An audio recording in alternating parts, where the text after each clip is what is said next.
నా ఈ 30 days టార్గెట్లో మీ అందరూ బ్లెస్సింగ్స్ అండ్ మీ అందరూ సపోర్టింగ్తో 23rd ఎంటర్ అయిపోయాను. వీడియో స్క్రోల్ చేయక నేను చెప్పింది మొత్తం వినండి. 30 రోజులు టార్గెట్ అనుకున్నా బ్రదర్, 23 రోజుల దగ్గరికి వచ్చా. ఈ 23 రోజులు నా కష్టం విలువ ఏంటో, డబ్బు విలువ ఏంటో తెలిసింది.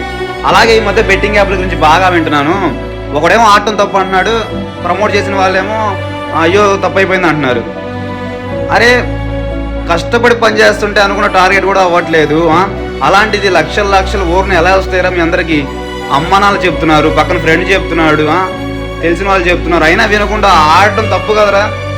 అరే ఆ టీవీలో గుంటూరు చెప్తారు కదరా డబ్బులు ఊరికే రావని. అలాగే చిరంజీవి గారు ఒక సినిమాలో చెప్పారు, జోదం ఆడటం గొప్ప కాదు, ఎప్పుడు ఆపేసామన్నదే గొప్ప. అయిందేదో అయింది, బయటికి రా. ఈ సూసైడ్ కట్టరా ఇలాంటి చేసుకోమాక, తల్లిదండ్రులు ఇబ్బంది పెట్టమాక. అంత తేలని పర్సన్ కదా నువ్వు. నీ లైఫ్లో సక్సెస్ అవ్వాలంటే ఏదైనా బిజినెస్ మీద లేదా ఏదైనా జాబ్ మీద ట్రై చేయి, ఖచ్చితంగా సక్సెస్ అవుతావు. దయచేసి వినండి అబ్బాయిలు. రే సో ఫైనల్లీ మీ అందరు బ్లెస్సింగ్స్ అండ్ మీ అందరు సపోర్టింగ్తో నా 23rd మంచిగా కంప్లీట్ అయింది. నా 23rd రీచ్ వచ్చేసి 2%. Thanks for all your supporting.